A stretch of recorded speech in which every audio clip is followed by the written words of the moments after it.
Hey guys, welcome to Telling the Told and Untold. My name is Tshego.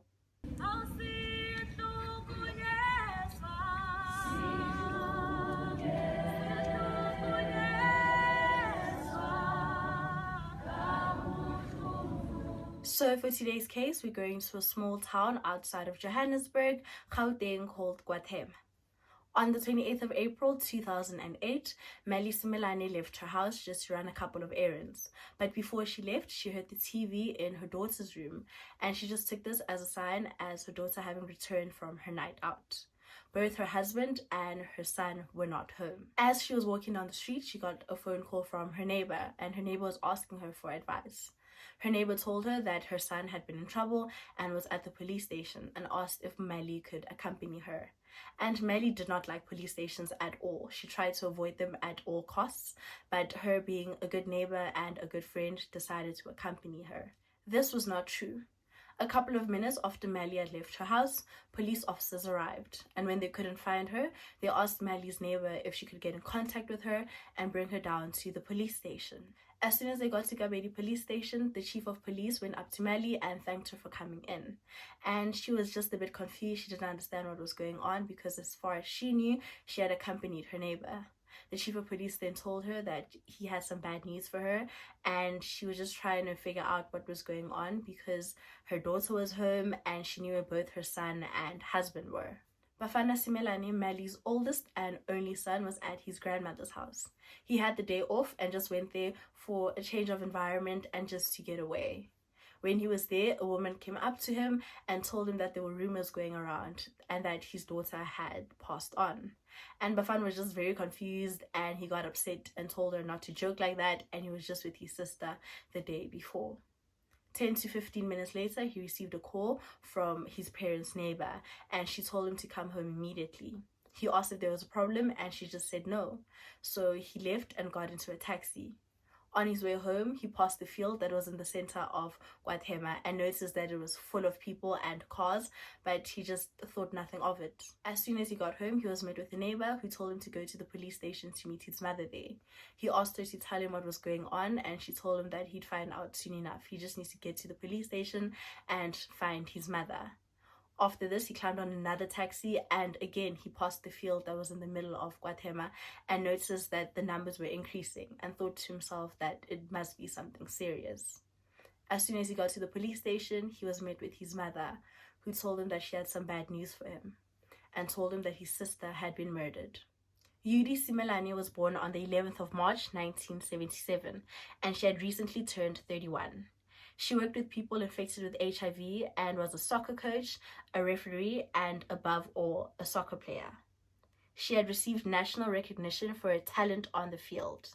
She played as a midfielder for her local Springs Home Sweepers team, as well as for the South African women's national soccer team, Bayana Bayana, and used her status as a local soccer celebrity to further her LGBTQIA+ activism. Eudy's bravery to live freely as a lesbian within her community established her as an inspiring and important LGBTQIA+ icon. Eudy was also expected to start a new job in Pretoria at a law firm and had recently taken her mother there to go see her office. She was very excited for this new chapter of her life that just seemed very promising. At the police station, Eudy's mother, Eudy, was just becoming very irritated and angry and told police officers just to tell her what was going on. And that's when the police officer just said, "Your daughter's dead," which I find very insensitive.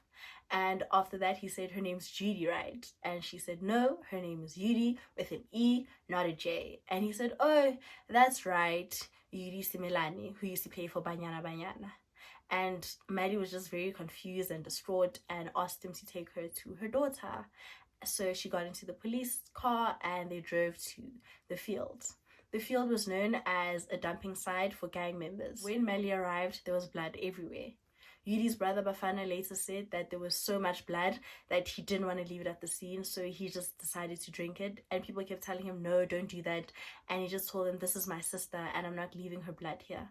Eudy was confused, angry, distraught, in disbelief, and says everything afterwards was just a blur. She remembers getting home and people just trying to comfort her, and that's when she received a call from her mother, Eudy's grandmother. She was in Cape Town and just started screaming in the phone, saying that she saw on TV that her granddaughter had been murdered. According to Melly, Eudy was never like other girls. She never wanted to play with dolls, and every time her mother would come home with dresses for her, she didn't want to wear them. She once got a phone call from the school telling her that Eudy didn't want to wear the girls' school uniform. Melly says that she's always supported her daughter and told her that as long as she respects other people, behaves herself, and goes to school, she can wear whatever she likes. Eudy only played with boys, and she started playing soccer. When she was about 4 years old, she started training with her brother, who also once used to play soccer.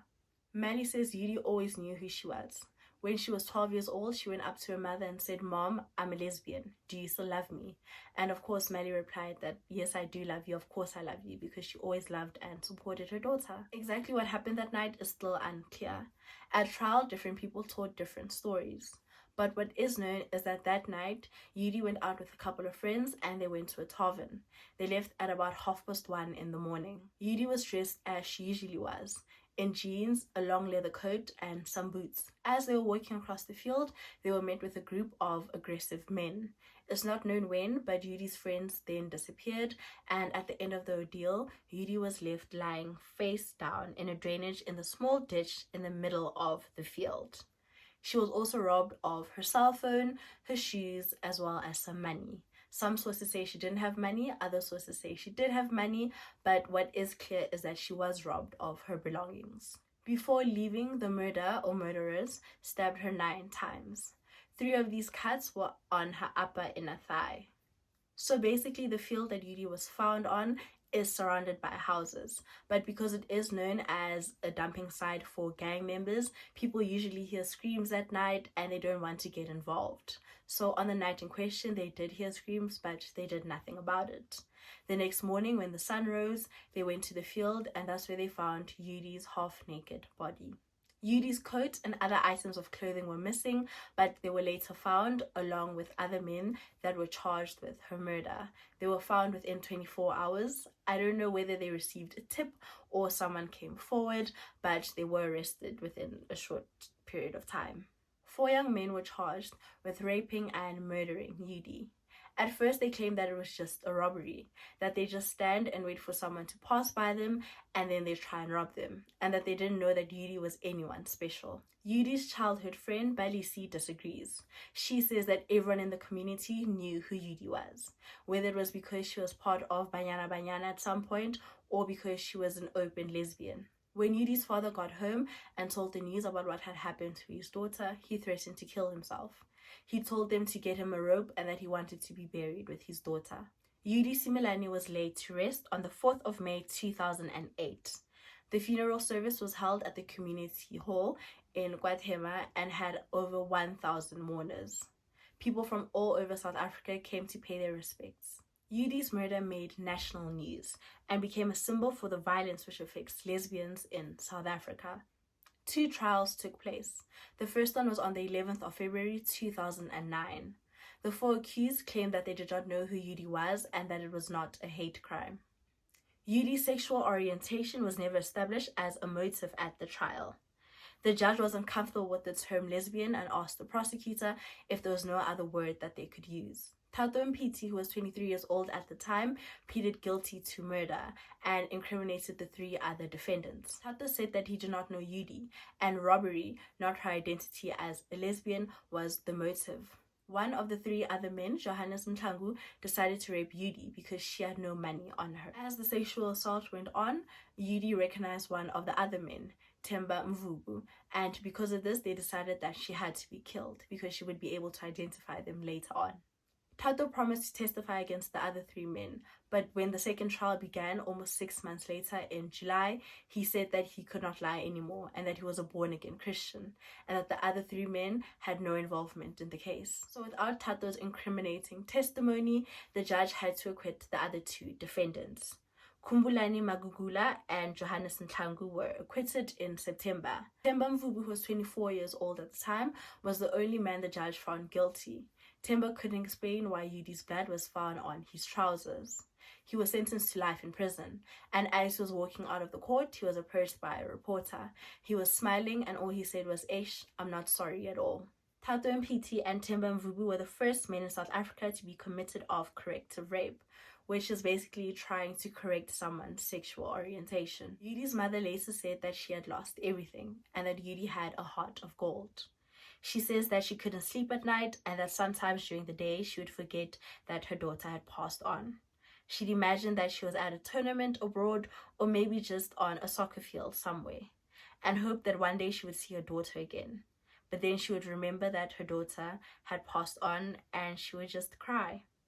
In 2016, she and her husband Khotso received the Feather of the Year award on behalf of their late daughter. In April 2019, 11 years after Eudy's tragic murder, her mother, Eudy Simelane, passed away. She had gone on to become a figure for the LGBTQIA plus acceptance and religious tolerance and attended the funerals of other members of the community.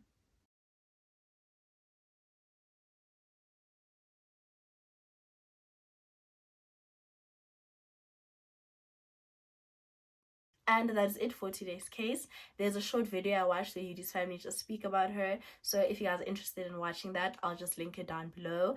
And if you guys have any comments, please leave them down below. And I'll see you guys next time. Bye.